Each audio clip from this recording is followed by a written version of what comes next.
I'm sorry I had to cut you off, but we do want to deal with some question and answer. So are there any questions? Go ahead. Hi, how are you guys doing today?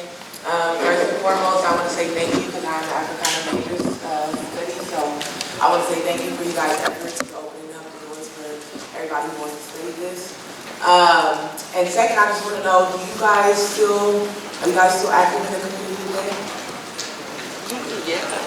Okay, so, you know, that's their ticket to be politicians for the rest of their lives. And so they just go along with the chancellor wants, and the chancellor says that the real estate that the Ocean Avenue campus is on is too valuable to be used as an educational institution. He's trying to make it all online.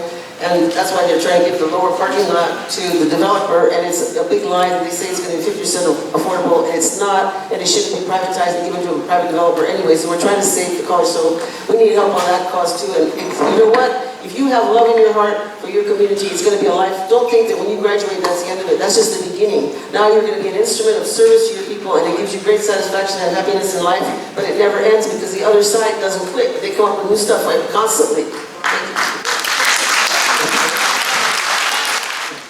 I'd like to say that after I graduated, I went on to get my doctorate, and I taught from 1980 until about 6 years ago. I taught international relations, and that's where I did a lot of organizing. My students used to complain that I took the cruel mask of innocence off their faces because I told them the truth.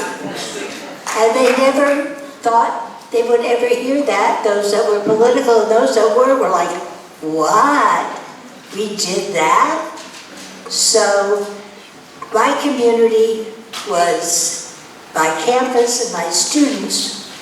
And as I said, they really became politicized. I have a lot of them now. One of them was in global exchange. Some of them have gone back home to their home countries, and they are working there. And I'm really proud of that. Other than that, it's really kind of hard to politicize in the middle of junior football.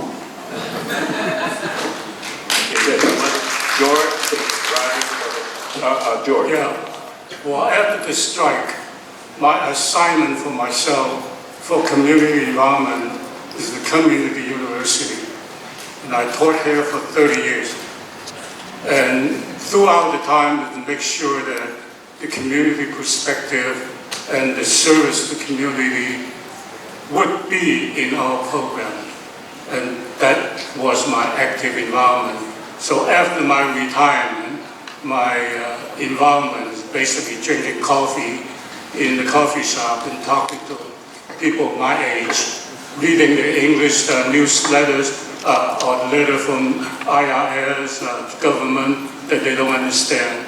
So what I see is that you cannot but be active in the community. It's just mainly what your commitments are, what you can do.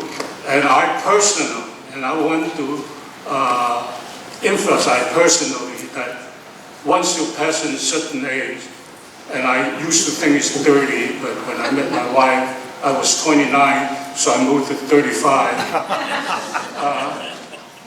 You should not stay in leadership position in all these activities. You should be supportive. So I still hold to that, and I think we need young people to be leaders. We need young people to put fresh ideas. So whatever we did, we had to do it, and whatever we did should not be just perpetuated. It should be improved.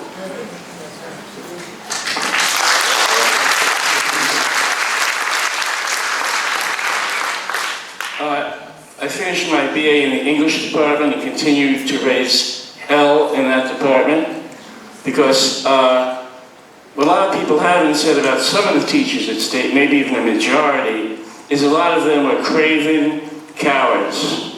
And they hid from it, they resisted it, and when the strike was over, they went back to business as usual. And I did a survey of the English department, very popular, strong department. They had 50 courses, 500 books, Those were the days when you read one book a week. And of the 500 books, they had 2 by black writers. Latino, Asian American, Native American, forget it. So the 2 books were Richard Wright's Uncle Anita's Son and Invisible Man. Both, by the way, which end with the black man either about to get fried or totally isolated. Just for your interest's sake. Also, the teacher said, we can't do Native American literature because Native Americans don't have a written language. And I said, well, for one thing, there was Chief Sequoyah of the Cherokee tribe who developed the whole language long ago. And secondly, the person who won the Pulitzer Prize this year in '68 is a Kiowa Comanche who teaches at the University of New Mexico named Scott Monaday, and his book is called The House of Dawn. So go sit on it. And after that, I just worked at Kaiser Hospital, and I wrote a book of stories about race and class at Kaiser and other hospitals I worked at through college, and became a writer.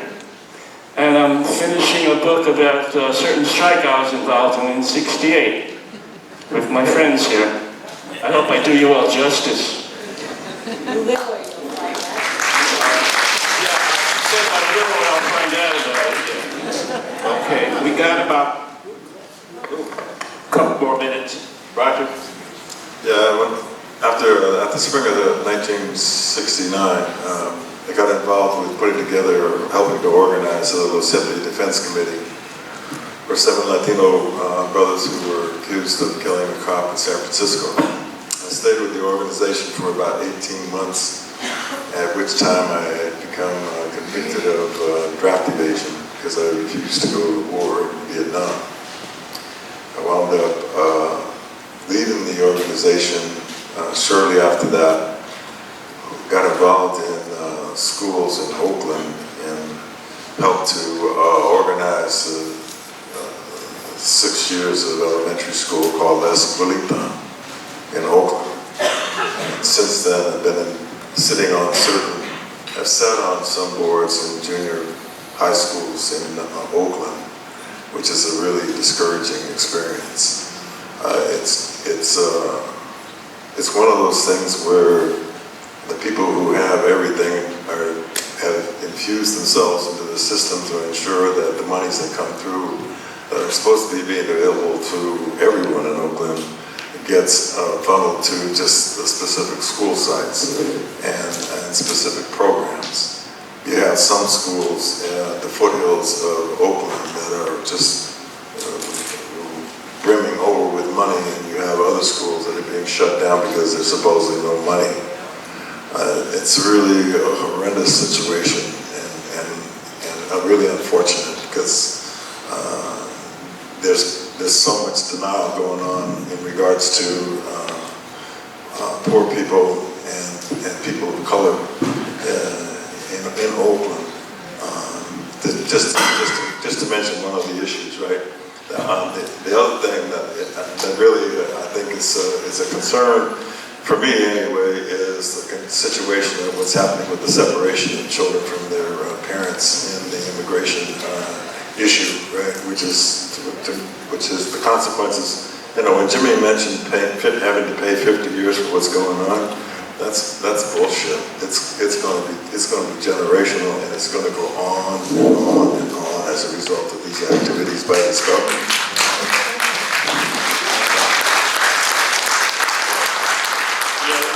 I just simply urge anybody who can provide any kind of assistance to getting things to these youngsters and their family to please do so, because they are desperately needed.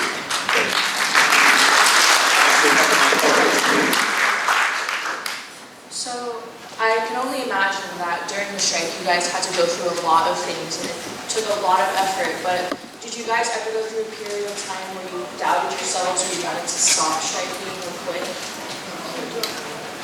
Did you ever want to stop striking? Did you ever have any doubts? No, you didn't? You knew that you wanted what you wanted? You were going to get it no matter what? I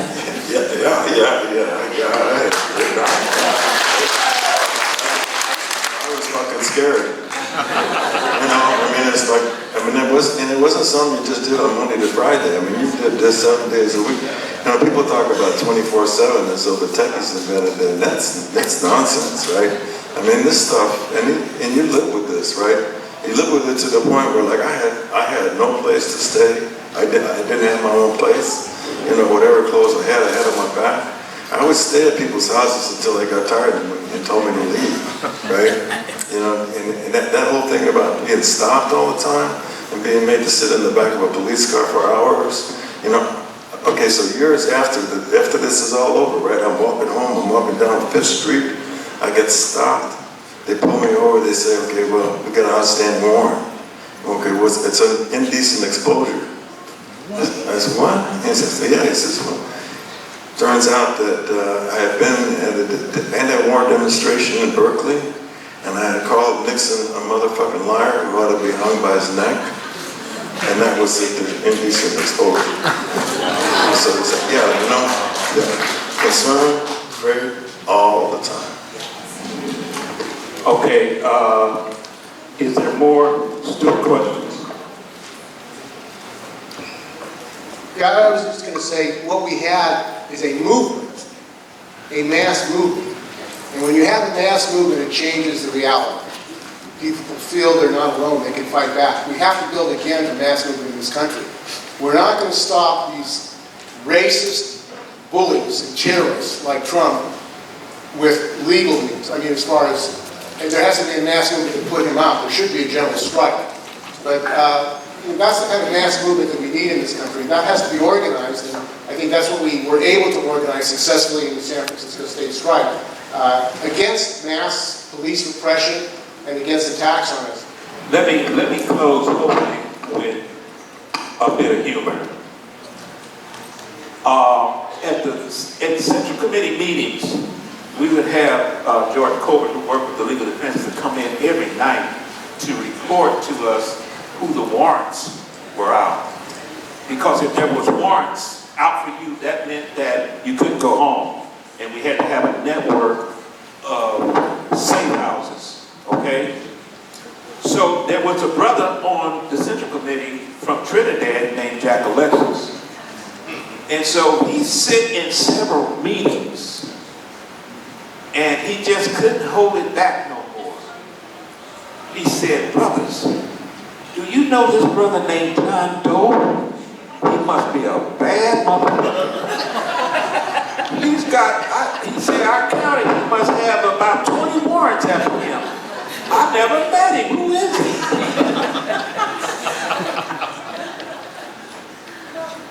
The Central Committee, it just went up.